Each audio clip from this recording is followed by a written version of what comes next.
کون شہر مکہ میں صبح صبح آیا ہے، جس کے نور سے عالم۔ الحمدللہ رب العالمین، والصلاة والسلام على سید الانبیاء والمرسلین وعلى آلہ واصحابہ اجمعین، اما بعد، اعوذ باللہ من الشیطان الرجیم، بسم اللہ الرحمن الرحیم، واللہ یختص برحمتہ من یشاء، صدق اللہ مولانا العظیم۔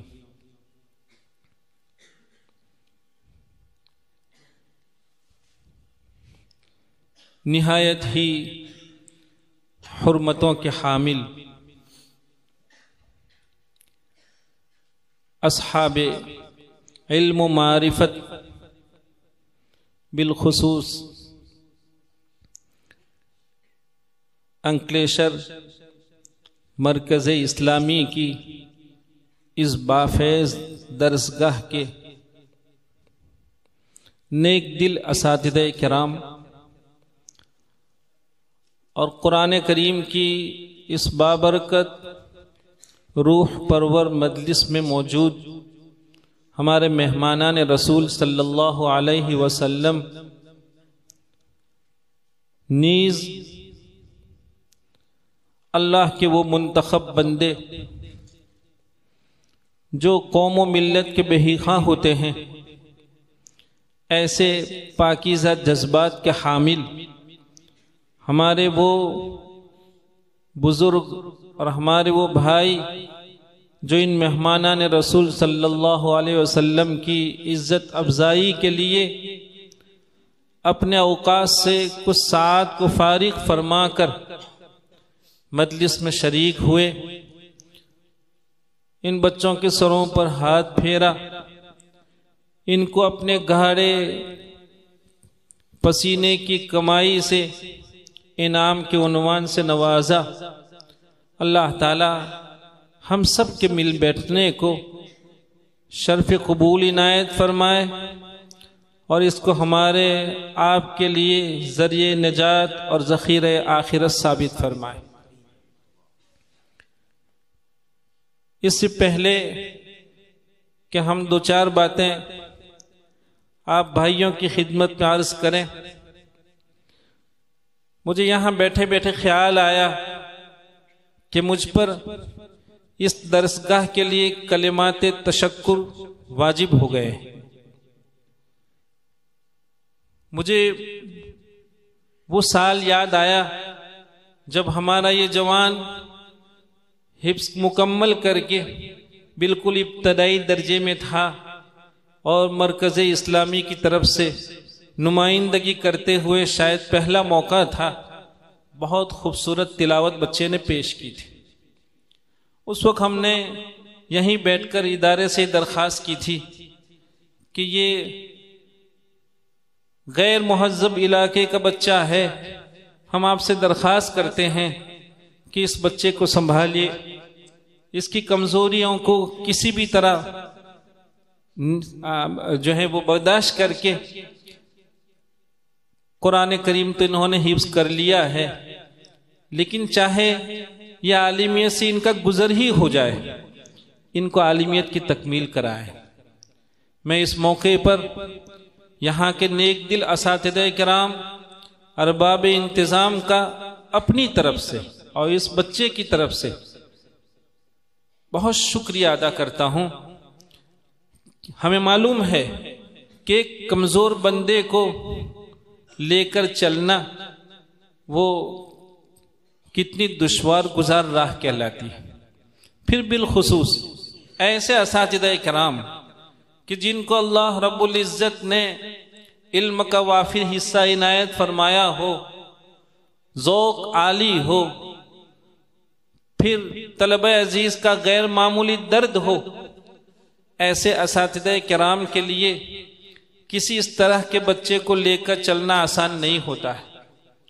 اللہ تعالیٰ ان سب کو ایسی ساری چیزوں کو آپ کے میزان عمل میں فرمائے اور بچے کو بھی ہم مبارکباد پیش کرتے ہیں کہ اس نے اپنے اساتذہ کرام کی عظمتوں کو سمجھا، یہ حرمات کو بجا لائے، ماشاءاللہ۔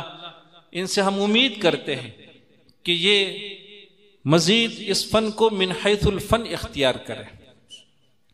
میرے عزیزو، حقیقت واقعہ یہ ہے کہ آپ چاہے کتنے ہی غریب گھرانوں سے آئے ہوں، آپ کیسے ہی غیر مہذب اور دور افتاد علاقوں سے آئے ہوں، لیکن ان درسگاہوں کی روایات رہی ہے، ان درسگاہوں کی اگر آپ تاریخ اٹھا کے دیکھیں تو ایک نہیں، سینکڑوں نہیں، ہزاروں نہیں، لاکھوں ایسی مثال آپ کو ملے گی کہ کل کا وہ بچہ جس کے گھرانے کو کوئی نہیں جانتا تھا اور جس کے مستقبل کے باب میں کوئی کسی طرح کی امید نہیں رکھتا تھا، لیکن جہاں وہ اس طرح کی درسگاہ میں حاضر ہوا، نیک دل اساتذہ کرام کی قدم بوسی کی، تو نتیجہ یہ ہوا کہ کل کا غیر معزز گھرانے کا، غیر معروف خاندان کا اور دور افتاد دیہات کا بچہ، لوگ اس سے کتنی محبت کرتے ہیں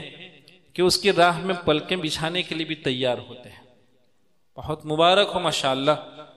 میرے بھائیوں، آپ دیکھیے امام ابو جعفر رحمۃ اللہ علیہ، ہم بیٹھے بیٹھے دیکھ رہے تھے، میں نے کہا ان بچوں کو اللہ تعالی ہمیں ان درسگاہوں کی قدر نصیب فرمائے۔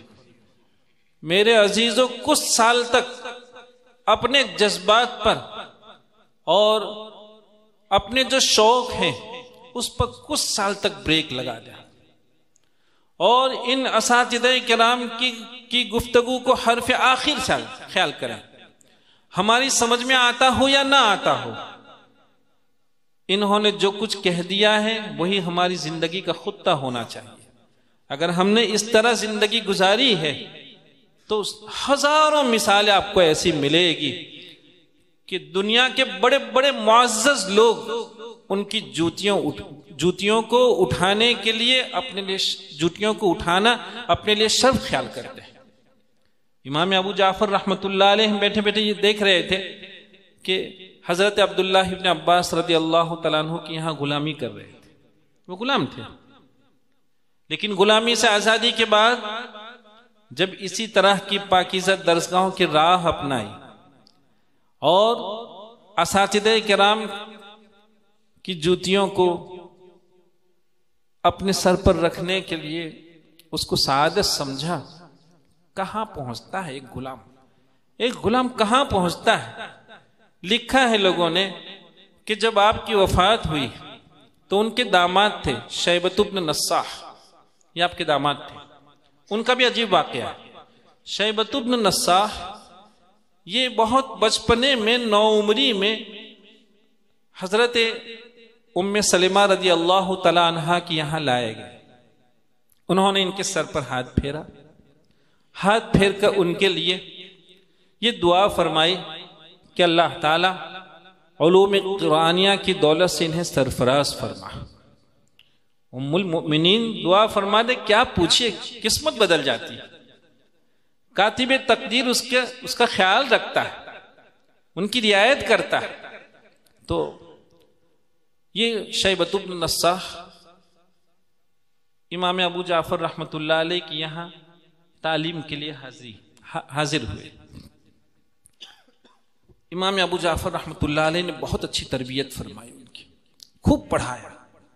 جب یہ تعلیم سے فارغ ہو گئے تو امام ابو جعفر رحمۃ اللہ علیہ نے، ان کی ایک بیٹی تھی جس کا نام تھا میمونہ، اور وہ قرآن کریم کی حافظہ تھی۔ امام ابو جعفر رحمۃ اللہ علیہ نے اپنی اس بیٹی کے لیے اس لڑکے کا انتخاب فرمایا۔ لڑکا تو بالکل غریب گھرانے کا، اس کے پاس تو اس دیواجی زندگی کے بعد سکنا اور نفقے کا بھی انتظام نہیں تھا۔ لوگوں نے دیکھا کہ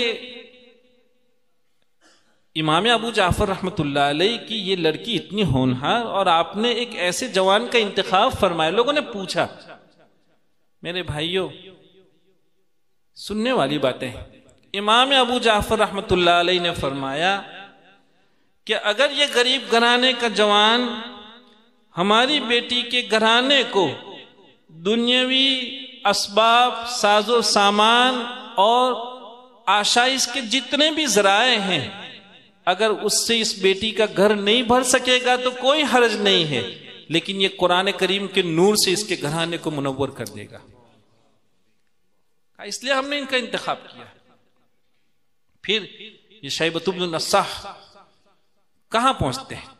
امام ابو جعفر رحمۃ اللہ علیہ کے بعد مدینۃ المنورہ کے شیخ القرہ کہلائے، امامت ان کے حصے میں گئی۔ پھر ایک موقع ایسا آیا، دیکھیے کیا تاریخ بدلتی ہے، ادھر اتنے غریب گھرانے کا، لیکن قرآن کریم سے جب آدمی رشتہ کر لیتا ہے، اس میں جب کھو جاتا ہے اور اس کے حصول کے لیے جتنے اسباب ہیں سب کو اختیار کرتا ہے، چاہے وہ کتنے ہی جو ہے وہ تنگی کے حالات ہوں، کتنی ہی تلخی اس کو برداشت کرنی پڑے، وہ اگر کچھ وقت کر لیتا ہے تو کیسی عزت ان کے حصے میں آتی ہے۔ شیبۃ بن نصاح کے باب میں لکھا ہے کہ نواسۂ رسول صلی اللہ علیہ وسلم حضرت حسین ابن علی رضی اللہ تعالیٰ عنہ کی بیٹی کا انتقال ہوتا، جن کا نام سکینہ تھا، ان کا انتقال ہوتا ہے۔ تو معلوم کیا گیا کہ ان کی صلاۃ جنازہ کون پڑھائے گا، تو کہا حامل قرآن، اور حامل قرآن کے عنوان سے شیبۃ بن نصاح کا انتخاب ہوا، اور انہیں یہ شرف حاصل ہوا کہ سکینہ بنت حسین ابن علی ابن ابی طالب رضی اللہ تعالیٰ عنہ کی صلاۃ جنازہ ان کو پڑھانے کا موقع ملا۔ یہ تاریخ کہاں سے بدلی؟ یہ امام ابو جعفر رحمۃ اللہ علیہ کی صحبت اختیار کیے تو شیبۃ بن نصاح جو بالکل ایسے ہی گھرانے کے تھے، غلامی کے انداز میں آئے تھے، درسگاہ نے ان کی تاریخ بدلی۔ اس کو ہم کہہ رہے تھے کہ ان درسگاہوں کی روایات ہے کہ ان درسگاہوں نے کیا عزت دلائی ہے لوگوں کو۔ یہ امام ابو جعفر رحمۃ اللہ علیہ جو غلام تھے، ان کے باب میں لکھا ہے کہ جب ان کا انتقال ہوتا ہے تو انہی کے یہ داماد شیبۃ بن نصاح انہیں غسل دے رہے تھے، سارے لوگوں کو بلایا اور کہا دیکھیے زیارت کیجیے، یہ کیا ہے؟ تو دیکھا کہ ان کے سینے سے ان کے گلے تک ایک نور کا ٹکڑا تھا، جس سے سارے لوگوں نے حلفیہ انداز میں یہ کہا کہ چونکہ اللہ کے اس بندے نے پوری زندگی قرآن کریم میں گزار دی ہے، یہ قرآن کریم کا نور ہے۔ یہ کون تھا؟ غلام تھا۔ حضرت عبداللہ ابن عباس رضی اللہ تعالیٰ عنہ کیا غلامی کر رہے تھے؟ کیا آج کا ایک لیبر جو جھاڑو دینے والا ہو، جو راستوں پہ جھاڑو دیتا ہو، جو کسی کے گھر کے برتن مانجتا ہو، کیا وہ اس عزت کا کبھی تصور کر سکتا ہے؟ لیکن تصدیقات ہیں۔ تصور کیا ہے؟ تصدیقات ہیں۔ چنانچہ امام ابو جعفر رحمۃ اللہ علیہ کے باب میں اور لکھا، سلیمان ابن سلیمان عمری وہ بیان کرتے ہیں کہ آپ کا انتقال ہوتا ہے اور ہم نے انہیں خواب میں دیکھا، پوچھا کہ اللہ رب العزت نے آپ کے ساتھ، اور خواب میں کیا دیکھا؟ امام ابو جعفر رحمۃ اللہ علیہ بیت اللہ کی چھت پر ہیں۔ خواب میں انہوں نے پوچھا کہ اللہ تعالیٰ نے آپ کے ساتھ کیا معاملہ فرمایا؟ سنیے میرے عزیزو، فرماتے ہیں امام ابو جعفر کہ اللہ تعالیٰ نے تو کیا کرم فرمایا کہ مجھے شہداء کی فہرست میں میرا نام درج فرمایا، اور شہداء سے مجھے قرار دیتے ہوئے ان لوگوں میں مجھے شامل کر دیا جو اپنی قبروں میں رزق دیے جاتے ہیں۔ اور آگے سنیے، علامہ جزری رحمۃ اللہ علیہ جیسا محقق لکھتا ہے کہ میں نے ابو عبداللہ محمد ابن قصا کے نوشتے میں دیکھا، ان کے یہاں جو پرچیاں کچھ کاغذات پڑے ہوں گے، تو کہا میں نے خود وہ کاغذ ہمارے ہاتھ آیا، میں نے اس نوشتے میں لکھا دیکھا۔ کیا لکھا دیکھا؟ کہ امام ابو جعفر رحمۃ اللہ علیہ کو کسی نے خواب میں دیکھا، پوچھا کہ کیا ہوا؟ کہا مت پوچھئے اللہ تعالیٰ نے کیسی نوازشات کا معاملہ کیا، لیکن تم ہماری طرف سے ہماری اس قرات پڑھنے والوں کو یہ مزدہ سنا دو، یہ خوشخبری دے دو کہ میں نے اپنی عمر میں اس قرات پڑھنے والوں کے لیے جو دعا کی تھی کہ اللہ تعالیٰ ان کی مغفرت فرما، اللہ تعالیٰ نے میری یہ دعا قبول فرما لی، اور جو آج پڑھ رہے ہیں آئندہ جو لوگ پڑھیں گے اللہ تعالیٰ نے سب کو معافی عنایت فرما دی۔ کیا ایک غریب گھرانے کا، ایک مزدور طبقے کا شخص اس طرح کی عزت کا، ایسے نوازشات کی امید کر سکتا ہے؟ کہاں ہوتا ہے یہ؟ کہاں سے سب کچھ ہوا؟ یہ جو کچھ ہوا ہے وہ ان درسگاہوں سے ہوا ہے۔ اس لیے میرے عزیزو، ایسی درسگاہوں کی قدر پہچانیے۔ ہم دیکھ رہے ہیں، مجھے بیٹھے بیٹھے جب امام ابو جعفر رحمۃ اللہ علیہ کے حالات، میں نے کہا بھئی یہ بچہ تھا، اس کو واقعتاً ہمارے دل میں یہ داعیہ ہوا کہ ان اساتذہ کرام کا ہم شکریہ ادا کریں کہ اس بچے کو انگلی پکڑ کر چلایا۔ ہم جانتے ہیں کہ اس بچے میں چلنے کی شاید وہ صلاحیت نہیں ہے جو دوسرے بچوں میں ہے، لیکن ان کی نوازشات ہے، ان کی دریا دلی ہے اور ان کا ظرف ہے، اور کمال تو یہی ہے، کمال تو اسی کا نام ہے الحمدللہ۔ مجھے بیٹھے بیٹھے میں نے کہا دیکھیں یہ حال ہے امام ابو جعفر رحمۃ اللہ علیہ۔ یہ امام ابو جعفر الفاظ نہیں، معنی کی کیسی دنیا رکھتے ہیں۔ دیکھیے صرف الفاظ کا مسئلہ نہیں ہے، معنی کی کیسی دنیا رکھتے ہیں۔ ان کی قرات میں سارے بچے جانتے ہیں جو لوگ قرات پڑھتے ہیں کہ آپ کے یہاں نون ساکن اور تنوین کے بعد غین اور خا کے آنے پر اخفا ہوتا ہے، کسی امام کے یہاں نہیں ہے ایسا۔ یہی ایک امام ہے جو سارے لوگ جہاں اظہار حلقی کرتے ہیں وہ آپ اخفا کرتے ہیں، لیکن ان کے اس اخفا سے ایک موقع جو مواقع مستثنا ہیں ان میں سے ایک موقع والمنخنقۃ حرمت علیکم المیتۃ والدم ولحم الخنزیر وما اہل لغیر اللہ بہ والمنخنقۃ۔ اصول کے مطابق نون ساکن کے بعد خا ہے، ان کی روایت کے بموجب یہاں اخفا ہونا چاہیے تھا مگر نہیں ہو رہا، نہیں کر رہے، وہ اس کو مستثنا قرار دے رہے۔ سوچتے رہا کیا توجیہ ہو سکتی ہے، کوئی لکھتا نہیں ہے، روایت تو بہرحال اپنی جگہ ہے۔ ایک روز اللہ تعالیٰ نے مدد فرمائی اور ذہن میں آیا کہ یہ والمنخنقۃ، اللہ تعالیٰ نے اس انسانیت کے لیے جن چیزوں کو اور جن جانوروں کو کھانے کے لیے حرام قرار دیا گیا ہے، خود مر گیا جانور، ذبح کیے بغیر خود مر گیا ہو، حرمت علیکم المیتۃ۔ خیر آگے بڑھتے بڑھتے والمنخنقۃ، وہ جانور جس کا گلا دبا دیا گیا اور گلا دبانے سے اس کو مار دیا گیا ہو، کا اس کا گوشت بھی کبھی نہیں کھاتے، حرام۔ دیکھیے کیا ہوا، دیکھیے اللہ تعالیٰ نے اس انسان کو ایک بہت بڑی شرافت سے نوازا ہے کہ اس میں انسانیت ہے، اور جب تک یہ انسان وصف انسانیت سے متصف رہتا ہے وہاں تک وہ انسان ہوتا ہے، ورنہ شکل انسان ہوتی ہے وہ حیوان کہلاتا ہے۔ جب انسانیت، آپ گجراتی میں کہ انسانیت مری پرو ہے، مری گئی، ایسا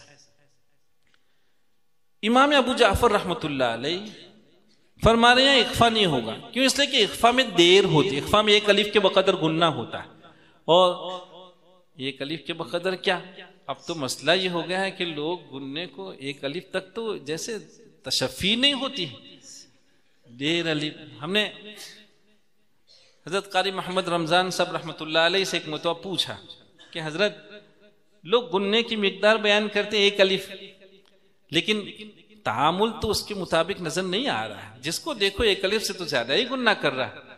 تو فرمانے لگے کہ کر صاحب لکھا ایک ہے لیکن مشائخ کا معمول بہا جو ہے وہ ڈیر الف ہے۔ میں نے کہا چلیے اچھا ہوا، اکابر سے اتنی اجازت مل گئی۔ تو دیکھیے ایک الف ہو یا ڈیر الف، والمنخنقۃ میں امام ابو جعفر کی روایت کے اصول کے بموجب ایک الف یا ڈیر الف کی تاخیر ہونی چاہیے تھی۔ ظاہر بات ہے کہ ایک جانور کا گلا دیر تک دبائے رکھنا، اور جب آپ اظہار کریں گے تو اظہار کرنے میں تاخیر بالکل نہیں ہوتی، تو یہ انسان کے اندر میں جو ترحم ہے، رحم دلی ہے، رحم دلی کبھی اس کو اجازت نہیں دیتی ہے کہ کسی جانور کا گلا دیر تک دبائے رکھیں۔ اس لیے امام ابو جعفر رحمۃ اللہ علیہ نے اخفا کی تاخیر کو برداشت نہیں کیا اور کہا اظہار سے پڑھیے اس کو۔ کیا امام ابو جعفر رحمۃ اللہ علیہ والمنخنقۃ۔ میرے بھائیوں، یہ درسگاہ عجیب و غریب درسگاہ ہے، لیکن حقیقت یہ ہے کہ ہم اور آپ ابھی اس کی جو قدر پہچاننی چاہیے ہم نہیں پہچان پائے۔ لڑکوں اس دنیا کا المیہ ہے. اس وقت اس زمانے کا سب سے بڑا المیہ یہ ہے کہ اتنی عمدہ درسگاہیں، اتنے آسان سے آسان طریقے، اتنے اسباب حصول سارے میسر ہونے کے باوجود اگر کمی ہے کسی چیز کی تو ہم طالبان علوم نبوت صلی اللہ علیہ وسلم کی جو سب سے بڑی کمی ہے کہ ہم میں وہ جذبہ نہیں رہا، ہم میں وہ شوق نہیں رہا، ہم میں وہ انہماک نہیں رہا، راتوں کی بیداری ہم سے چلی گئی، کچھ صفحات پڑھنے کا مزاج نہیں رہا. ورنہ جن لوگوں نے ان درسگاہوں کے مقاصد کو اپنے گلے کی تعویذ بنا لیا تھا، اپنے ان درسگاہوں میں حاضری کا کیا منشا ہوتا تھا، جنہوں نے اس کو ہمیشہ پیش نظر رکھا، وہ ان درسگاہوں کے مقاصد کے بموجب الحمدللہ جہاں فارغ ہوئے، قوم نے انہیں ہاتھوں ہاتھ لیا، قوم ان کا دیر تک انتظار کرتی رہی. اور پھر چونکہ یہ قرآن کریم کی مجلس ہے، اللہ تعالیٰ اگر بہترین قرات، شاندار انداز، پر تاثیر تلاوت یہ اگر کسی کے حصے میں فرماتے ہیں تب تو کیا پوچھئے، دلوں کی دنیا بدل جاتی ہے. سچ یہ ہے کہ جب کوئی حسن الصوت جوان اللہ کے کلام کو تلاوت کرتا ہے تو اللہ کی یاد کا ایک ماحول بن جاتا ہے، اور آدمی کچھ وقت کے لیے اپنے آپ کو اللہ کی یاد میں ڈوبا سمجھتا ہے، خیال کرتا ہے. یہ تو وہ چیزیں ہوا کرتی. مجھے یہاں بیٹھے بیٹھے پھر ایک قصہ یاد آیا. میں نے کہا دیکھیے کیسی عزت ملتی ہے ان درسگاہوں سے. حضرت مولانا ابوالکلام آزاد رحمت اللہ علیہ جب ملک آزاد ہوا تو ان کو ایجوکیشن منسٹر بنایا گیا. انڈیا کے وہ ایجوکیشن منسٹر بنے تھے. وہ اس منسٹری کے دوران دارالعلوم دیوبند تشریف لے گئے اور دارالعلوم دیوبند کی درسگاہوں کی انہوں نے زیارت کی، اس کا جائزہ لیا. ہر درسگاہ میں تشریف لے گئے، سارے اسباق کو سنتے رہے. حضرت قاری حفظ الرحمن رحمۃ اللہ علیہ جو صدر القراء تھے، حضرت قاری عبد الرحمن مکی رحمۃ اللہ علیہ کے بہت معتمد شاگردوں میں، اور کہیے کہ حضرت قاری عبد الرحمن مکی رحمۃ اللہ علیہ خود انہیں دارالعلوم دیوبند لے کر تشریف لے گئے تھے، اور یہ کہا تھا کہ دارالعلوم کی شان کا اگر ہمارا کوئی شاگرد ہے تو یہ حفظ الرحمن ہے. چنانچہ وہ دارالعلوم دیوبند میں جب تک رہے صدر القراء کی حیثیت سے رہے. ان کی درسگاہ کے باہر حضرت مولانا ابوالکلام آزاد رحمۃ اللہ علیہ اور حکیم الاسلام حضرت مولانا قاری محمد طیب صاحب رحمۃ اللہ علیہ جو زمانے میں محتمم تھے دارالعلوم کے، وہ درسگاہ کے باہر گئے تو دیکھا حضرت قاری حفظ الرحمن رحمۃ اللہ علیہ مشق کرا رہے تھے. حضرت مولانا ابوالکلام صاحب کا دل بھر آیا، کچھ دیر تک سنتے رہے اور پھر جیسے دوسری درسگاہوں کا جائزہ لے کر وہاں سے ان کا گزر ہو جاتا تھا وہ تشریف لے گئے. جب پورے ادارے کا جائزہ لے کر فارغ ہو گئے تو حکیم الاسلام رحمۃ اللہ علیہ نے ان کی خدمت میں عرض کیا کہ حضرت آپ بہت دیر سے ادارے کی ساری درسگاہوں کا بہت گہرائی سے جائزہ لے رہے تھے، مطالعہ فرما رہے تھے، اب تھک گئے ہوں گے، تو اب آپ کے نشاط کے لیے ہم کیا کریں، یعنی چائے کافی کیا ہونا چاہیے. جواب سنیے بچوں. فرمایا کہ میرے نشاط کی اگر کوئی چیز ہے تو ایک ہی ہے کہ مجھے پھر حضرت قاری حفظ الرحمن رحمۃ اللہ علیہ سے قرات سنا دیجیے. اس کا میرے نشاط کی ایک ہی چیز ہے. تو اور آگے سنیے، حکیم الاسلام رحمۃ اللہ علیہ نے فرمایا کہ بہت اچھا حضرت، ہم حضرت قاری حفظ الرحمن رحمۃ اللہ علیہ کو اپنے دفتر میں بلا لیتے ہیں. کہا ایسا کیسے ہوگا، ہم پیاسے ہیں، وہ حامل قرآن ہیں، ان کے حامل قرآن ہونے کا حق یہ ہے کہ ہم ان کے یہاں حاضر ہوں. چنانچہ حکیم الاسلام رحمۃ اللہ علیہ اور حضرت مولانا ابوالکلام آزاد رحمۃ اللہ علیہ پھر ان کے درجے تشریف لے گئے. دیکھا پھر کا صاحب مشق میں مصروف ہیں، مشق کرا رہے ہیں طلباء کو. سمجھے بچوں، قرآن کی درسگاہ، حاملین قرآن، ان کے کیا حقوق ہوا کرتے ہیں، عزت کیا، ان کے ساتھ کیسی عظمت کا معاملہ ہوا کرتا ہے، یہ ہمیں سمجھنے کی ضرورت ہے. اور جن اللہ کے بندوں نے سمجھا ہے اس کو، اللہ تعالیٰ کی طرف سے ایسی نوازشات ان کے ساتھ رہی. حضرت مولانا ابوالکلام صاحب رحمۃ اللہ علیہ فرماتے ہیں وہ وہاں تشریف لے گئے. دیکھا وہ مشق میں مصروف ہیں، باہر کھڑے رہے، اندر تشریف نہیں لے گئے۔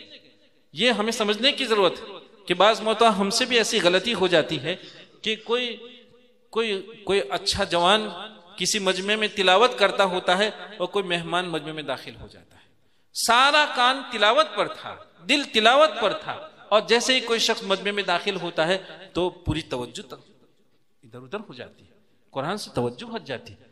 اس کی ضرورت ہے، ان باتوں کو ہمیں سمجھنے کی ضرورت ہے کہ ایسے موقع پر ہم باہر بیٹھ جائیں اور جب تلاوت ختم ہوتی تب جا کے مجمع میں داخل ہو۔ دیکھیے حضرت مولانا ابوالکلام آزاد رحمۃ اللہ علیہ درجے میں داخل نہیں ہوئے، جب تک آپ کی قرات ہوتی رہی باہر کھڑے کھڑے سنتے رہے اور آگے سنیے، اور پھر کہا کہ اجازت حضرت قاری حفظ الرحمان رحمۃ اللہ علیہ سے ملک کا ایڈمنسٹریشن جو ہے وہ ایجوکیشن منسٹر ملک کا یہ اجازت چاہتا ہے، کیا درسگاہ میں حاضری کی اجازت ہے؟ چنانچہ کہا تشریف لائیے، کہا کہ ہم آپ سے پھر قرآن سننے آئے ہیں۔ حضرت قاری حفظ الرحمان رحمۃ اللہ علیہ نے سورہ ملک تلاوت فرمائی، اور کہتے ہیں لوگ کہ اس انداز میں سورہ ملک کو تلاوت کیا ہے، حضرت مولانا ابوالکلام آزاد رحمۃ اللہ علیہ اپنے آپ کو سنبھال نہیں پائے، ان کی آنکھیں سنبھلتی نہیں تھی، انہوں نے اپنے آنسو چھپانے کے لیے بہت زور سے اپنے رخسار کو اس طرح دبائے رکھا، لیکن ممکن نہیں ہوا، اور ان کی آنکھوں سے آنسوؤں کا سیلاب جاری ہوا۔ ہم آپ کو یہ سمجھا رہے تھے کہ حضرت قاری حفظ الرحمان رحمۃ اللہ علیہ کے حصے میں یہ کہاں سے آیا؟ حضرت قاری عبد الرحمن مکی رحمۃ اللہ علیہ کی در کی غلامی کی تھی، ان کی چپل ٹھیک کی تھی، اور حضرت قاری حفظ الرحمان رحمۃ اللہ علیہ کا مسئلہ یہ تھا، آپ فرماتے تھے کہ اب میں کتابیں نہیں دیکھتا ہوں، میرے استاذ محترم نے درسگاہ میں کسی بھی کتاب پڑھاتے ہوئے کسی مسئلے پر جو تقریر کی ہے، مجھے بلفظ ہی وہ تقریر حفظ ہے۔ کہا استاذ کی تقریر کے بعد اب مجھے کہیں جانے کی ضرورت نہیں، میرے پاس سب کچھ موجود ہے۔ اس لیے خیر میرے عزیزوں، اول تو ہم آپ کو مبارکباد پیش کرتے ہیں کہ ماشاءاللہ آپ کا پروگرام، جس کو انگریزی میں کہتے ہیں شارٹ اینڈ سویٹ، آپ نے کچھ بچوں نے ترتیلاً پڑھا، کچھ بچوں نے جو بچے تدویر پڑھ رہے تھے بہت اعتماد سے آپ کی تدویر پسند آئی ماشاءاللہ، وہ ان کے تدویر کا صحیح انداز تھا، بہت چیخ کر بھی نہیں، بہت رفتار سے بھی نہیں، ان کے پڑھنے میں جاذبیت تھی ماشاءاللہ۔ مبارک، بہت مبارک، آپ کے اساتذہ کرام وہ واقعتاً مبارکباد کے بہت قابل ہیں۔ اسی طرح ہمارے وہ بھائی جو بہت نیک جذبے سے ان بچوں کے حوصلوں کو بڑھا رہے تھے، ان کی خدمت میں بھی ہم ایک بات عرض کر کے اپنی گفتگو کو ختم کریں کہ انشاءاللہ آپ کی یہ داد و دہش اور ان مہمانان رسول صلی اللہ علیہ وسلم کے ساتھ آپ کی یہ محبتیں آج نے کل رنگ لائے گی انشاءاللہ، دنیا میں بھی آپ کو اس کا صلہ ملے گا اور آخرت میں بھی اس کا صلہ ملے گا۔ آپ نے نہیں سنا، مصر کا اتنا مشہور قاری شیخ محمود خلیل الحصری بالحق، کسی زمانے میں لوگ اس کو خسری خاں سے بولا کرتے تھے، بالحصری، حصر چٹائی، تو شیخ محمود خلیل الحصری ان کے والد کا پیشہ تھا جس کو ہم کہتے ہیں ان کی فیکٹری تھی، اور ان کی یہاں چٹائی بنتی تھی، تو یہ دریاں بناتے اور پھر درجات حفظ جہاں جہاں ہوتے وہاں جا کے بہت مناسب دام میں درجات حفظ میں وہ چٹائی بک جاتی تھی، مناسب دام میں، ان کو بڑا اس کا داعیہ تھا، اور جب کبھی کوئی کہتا تھا کہ فلاں مسجد میں چٹائی نہیں ہے تو وہ فوراً اپنے گھر سے چٹائی لے کر حاضر ہو کے مسجد میں چٹائی بچھا دیا کرتے تھے، ان کا کاروبار تھا یہ۔ لکھا ہے لوگوں نے کہ امام محمود خلیل یہ امام تھے، کتنے بڑے امام تھے معلوم ہے آپ کو لڑکوں؟ شیخ عبد الباسط مرحوم ان کے شاگرد ہیں،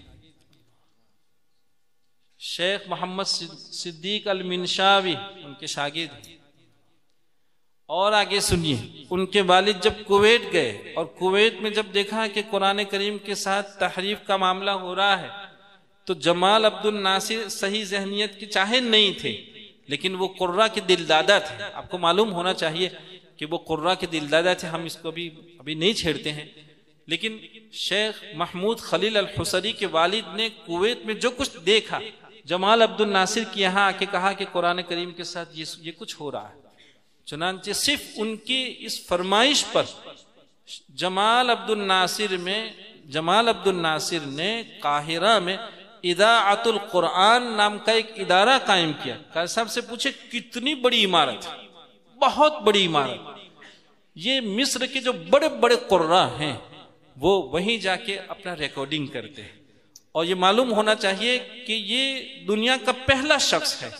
شیخ محمود خلیل الحصری یہ دنیا کا پہلا شخص ہے جس کا پورا قرآن کریم ریکارڈ ہوا. پہلا شخص، بعد میں لوگوں کا ہوا لیکن. اور شیخ خلیل الحصری تلفظ کے باب میں وہ حرف آخر ہوا کرتے تھے. ان کا القاء اور ان کا تلفظ ایسا کہا جاتا تھا کہ یہ سارے لوگ تلفظ میں یہ شیخ خلیل الحصری کے شاگرد ہیں. وہ جب تک کسی کے تلفظ پر دستخط نہیں فرماتے تھے سند نہیں ملا کرتے تھے. لیکن کیسے ہوا؟ یہ 2.5 سال کے تھے اور ان کے والد نے خواب دیکھا. کہا کہ میں نے خواب میں دیکھا کہ ایک انگور کا ایک درخت ہے، اس پر انگور کے خوشے ہیں. اتنی بڑی تعداد میں لوگ ہیں جو ایک ہی خوشے کو کھاتے کھاتے تھک جاتے ہیں لیکن خوشہ کم ہونے کا نام نہیں لے رہا. کہا یہ کیا چیز ہے؟ پھر انہوں نے کسی صاحب معرفت سے رجوع کیا ان کی طرف اور اپنا خواب بیان کیا.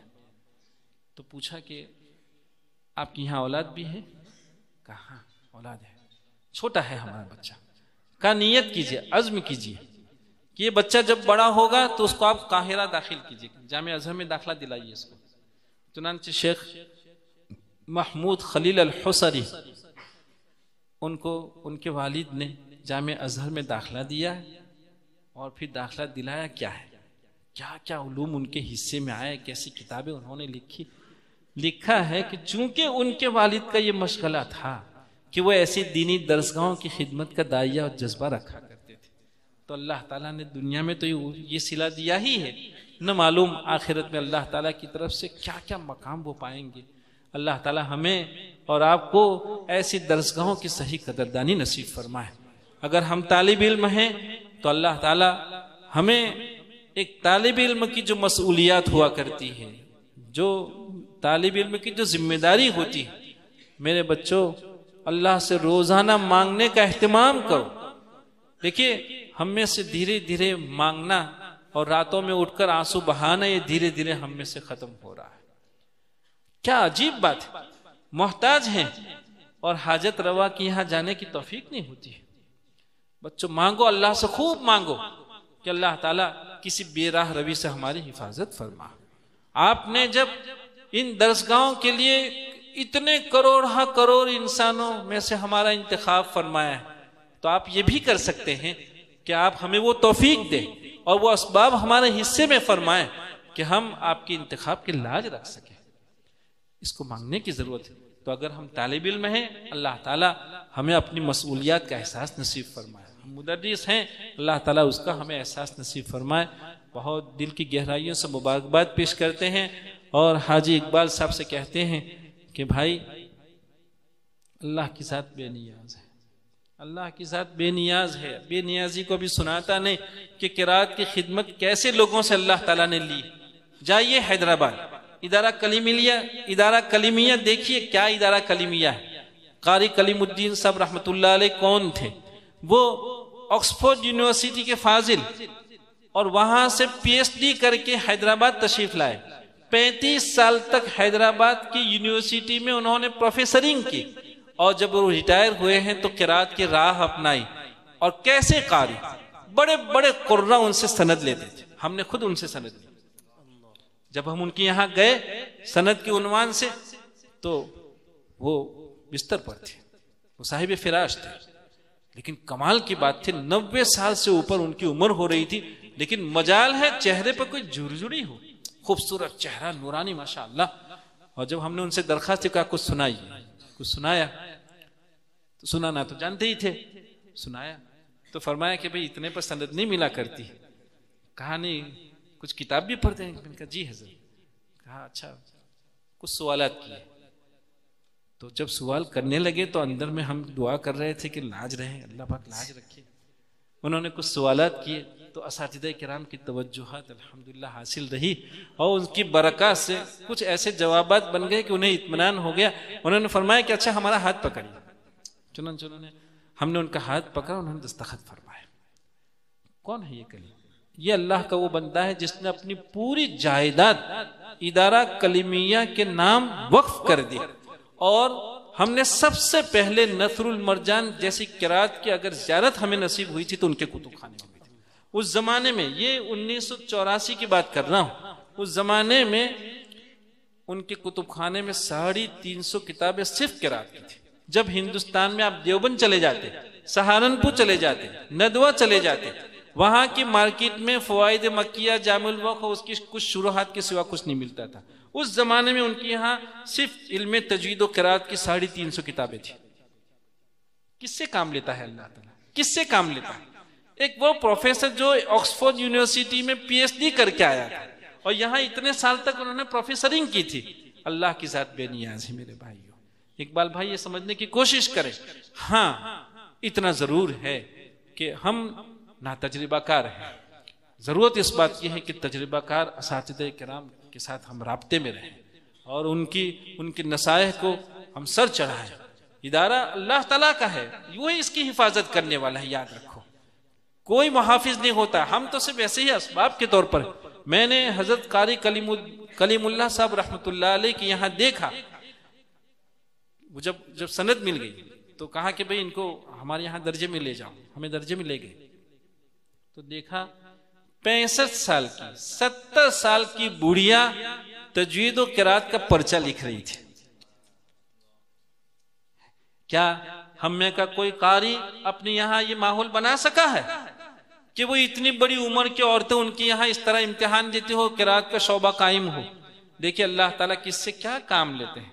اللہ کی ذات بے نیاز ہے. یاد رکھو اگر ہم نے کچھ کیا ہے اس دین کے لیے، کسی بھی شعبے کے لیے، دین کے کسی بھی ناحیے کے لیے اگر ہم سے کچھ ہوا ہے تو بھائیو اپنے زمین پر یہ لکھنے کی ضرورت ہے کہ ہم یہ سمجھیں کہ ہمارا کسی پر کوئی احسان نہیں ہے. نہ ادارے پر احسان ہے، نہ امت پر احسان ہے، نہ دین پر احسان ہے.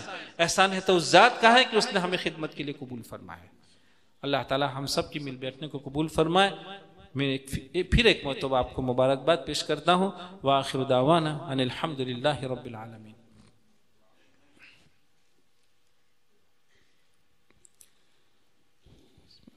الرحمن الرحیم. الحمدللہ الحمدللہ لک الحمد حمدا دائما ابدا ولک الشکر شکرا ما دام فیہ. یا رب صل وسلم دائما ابدا على حبیبک خیر الخلق کلہم. اللہم یا ذا الجلال والاکرام یا ذا الجلال والاکرام. اللہم یا رحمان یا رحیم یا لطیف یا کریم یا عزیز یا غفار. یا من یستحیی ان یرد ید السائل خالیہ یا من یستحیی ان یرد ید السائل خالیہ. مولا کریم ہم آپ کے گنہگار اور پاپی بندے ہیں. سچ یہ ہے کہ اللہ ہم بڑے نادم ہیں کہ آپ نے ہمیں اتنی عزتوں میں رکھا، اتنی آشائشوں میں رکھا. کیسی کیسی نعمتیں آپ کی ہمارے ساتھ. جب دنیا مختلف قسم کی پریشانیوں میں یہ انسانیت ہے، ایسے وقت میں آپ نے ہماری ہر طرح حفاظت فرمائے. مولا اس کے باوجود ہم سے آپ کی نافرمانی ہو جاتی ہے. اللہ ہمیں اس نافرمانی پر بڑی ندامت ہے. اللہ ہم آپ کی بارگاہ میں بہت عاجزی کے ساتھ، بڑی امیدوں کے ساتھ مولا قرآن کریم کی یہ پاکیزہ مجلس ہے، قرآن کے حوالے سے آپ کی بارگاہ عالی میں یہ بھیک کے ہاتھ پھیلاتے ہیں. اے کریم ذات ہماری کوتاہیوں سے درگزر فرما. اللہ ہماری کوتاہیوں سے درگزر فرما. مولا ہم آپ کے انتخاب کو نہیں سمجھ پائے. مولا اللہ اس انتخاب کے ہم لاز نہیں رکھ پائے. ہمیں اس کا یقین ہے کہ آپ کی ذات عالی بے نیاز ہے مولا. اب آپ جب چاہیں کسی دولت کو کسی کے یہاں سے چھین لیا کرتے ہیں اللہ، ہمیں معلوم ہی یہ سب، اس کے باوجود مولا ہم سے کوتاہیاں ہوتی ہے، ہمیں معاف فرما دے اللہ. ہمارے گناہوں سے درگزر فرما، ہمارے گناہوں پر معافی کا قلم پھیر دے مولا. اللہ آپ تو مختار کل ہیں، کون آپ کو پوچھنے والا ہے اللہ. اگر آپ نے ہمارے گناہوں پر معافی کا قلم پھیر دیا کون پوچھے گا آپ کو. لیکن ہم اپنے گناہوں کی وجہ سے پریشان ہیں مولا اللہ. ہم پریشان ہیں، ہمیں شرم آتی ہے جب بھی آپ کی بارگاہ میں ہاتھ پھیلاتے ہیں، اور جب آپ کی نوازشات کو سوچتے ہیں تو مولا شرم آتی ہے اللہ. یہ ہاتھ اس قابل نہیں ہے کہ آپ کی بارگاہ میں اٹھائے جائے مولا، یہ بھیک کے قابل ہاتھ نہیں ہے مولا. لیکن ہم نے دیکھا کہ یہ تیری عنایتیں ہیں کہ اتنی ساری کوتاہیوں کے باوجود آپ کی طرف سے عنایتوں کا باب کبھی بند نہیں ہوا ہے اللہ. اس امید کے ساتھ تیری بارگاہ میں ہاتھ پھیلا رہے ہیں، معاف فرما دے اللہ. ہمیں اپنی ارواح کی پاکیزگی کا احساس نصیب فرما اے اللہ. اس کو کچھ قلوب کی پاکیزگی کے لیے ہمیں کچھ کر گزرنے کا داعیہ اور جذبہ نصیب فرما اللہ. معرفت کی راہ نصیب فرما مولا، معرفت کی راہ نصیب فرما. تیرے نیک بندوں کی صحبت اختیار کرنے کا ہمیں جذبہ نصیب فرما مولا. اعمال صالحہ کی توفیق عطا فرما، بدعمالیوں سے ہماری حفاظت فرما، نیک توفیق ہمارے حصے میں مقدر فرما. ورنہ ہمارا حال تو یہاں تک ہو گیا ہے کہ خیر کی طرف طبیعت نہیں چلتی ہے، خیر کی طرف جانے سے قدم واپس ہوتے ہیں مولا. اے کریم آقا ہمارے بدحالی پر رحم فرما، اور مولا توفیق نیک ہمارے حصے میں مقدر فرما اللہ. آپ ہم سے راضی ہو جائیے، اپنے محبوب صلی اللہ علیہ وسلم کو ہم سے راضی فرما لیجئے مولا. اے اللہ ہم نہیں سمجھ پاتے ہیں کہ ہم سے کیا جواب بنے گا مولا. آپ کرم فرمائیے مولا، اور بلا سوال و جواب کے مولا ہماری بخشش فرما دیجیے اللہ. امت میں بہت لوگ ہیں جو بیچارے مختلف قسم کی پریشانیوں کے شکار ہیں. بہت لوگ بیچارے اپنی پریشانیوں کے لیے دعاؤں کی درخواست کرتے ہیں اللہ. ان کے دکھ کے ہم تیری بارگاہ عالی میں ترجمانی کرتے ہیں. تو دکھیوں کا سہارا ہے مولا. اللہ ہم نے ان کو وعدہ کیا ہے. کچھ لوگ ہیں جو بیچارے مظلومیت کی وجہ سے پریشان ہیں اللہ. تو دکھیوں کا سہارا ہے. تیری ذات عالی کے سوا دکھیوں کے سر پر کون ہاتھ پھیرے گا مولا. تیری ذات عالی کی ممتائیں تو ماں سے کہیں زیادہ ہے اللہ. تو اپنے بندوں کو دکھی تھوڑی دیکھ سکتا ہے مولا. سب کے دکھ کو ہم تیری بارگاہ عالی میں پیش کرتے ہیں. اے دکھیوں کے سہارا سب کے دکھ کو ختم فرما، سب کی جائز ضرورتوں کو پورا فرما اللہ. اس مجمع میں تیرے جتنے بھی بندے جن نیک امیدوں کے ساتھ حاضر ہیں اللہ، سب کی جائز مرادوں کو پورا فرما، سب کی مشکلات کو آسان فرما مولا. ہماری اور ہماری نسلوں کی حفاظت فرما اے اللہ. ہماری اور ہماری نسلوں کی حفاظت فرما، اور مولا کریم حفاظت کی راہ اپنانے کی ہمیں توفیق عطا فرما اللہ. امت جس بدحالی کی شکار ہے آپ ہم سے کہیں زیادہ واقف ہیں. امت کی زبوں حالی پر ترس کھائیے اللہ. اے اللہ امت کے سروں پر ہاتھ پھیر دیجئے مولا. مدد فرمائیے. امت اس وقت آپ کی غیبی نصرتوں کی بے انتہا محتاج ہے مولا. اے اللہ ہم ایسے نکمے ہیں کہ اتنی پریشانیوں کے باوجود تیری بارگاہ عالی میں آ کے کبھی ہاتھ پھیلانے کا ہمیں توفیق نہیں ہوتی اللہ. معاف فرما دیجیے ہمیں. اب صحیح معنی میں اپنے در کا بھکاری بنا لیجیے. اے اللہ ہمیں اپنا درد نصیب فرما، امت کا درد نصیب فرما. اے اللہ اپنے لیے آنسو بہانے کی توفیق عطا فرما، امت کے لیے آنسو بہانے کی توفیق عطا فرما. ہماری مدد فرما اے اللہ، ہماری مدد فرما مولا کریم. اخلاص کی دولت سے مالا مال فرما مولا. تواضع اور انکساری نصیب فرما، عاجزی نصیب فرما مولا. ریاکاریوں سے ہماری حفاظت فرما اللہ. ریاکاریوں سے حفاظت فرما. آپ راضی ہو جائیے، اپنے محبوب صلی اللہ علیہ وسلم کو ہم سے راضی فرما لیجئے. ایسے اعمال سے ہماری حفاظت فرما جو آپ کے اور آپ کے محبوب صلی اللہ علیہ وسلم کی ناراضگی کا سبب بننے والے ہوں. اے اللہ تیرے بہت بندے ہیں جو اس دنیا سے چلے گئے ہیں. اے اللہ ہمارے سارے مرحومین کی بال بال مغفرت فرما، کروٹ کروٹ جنت نصیب فرما.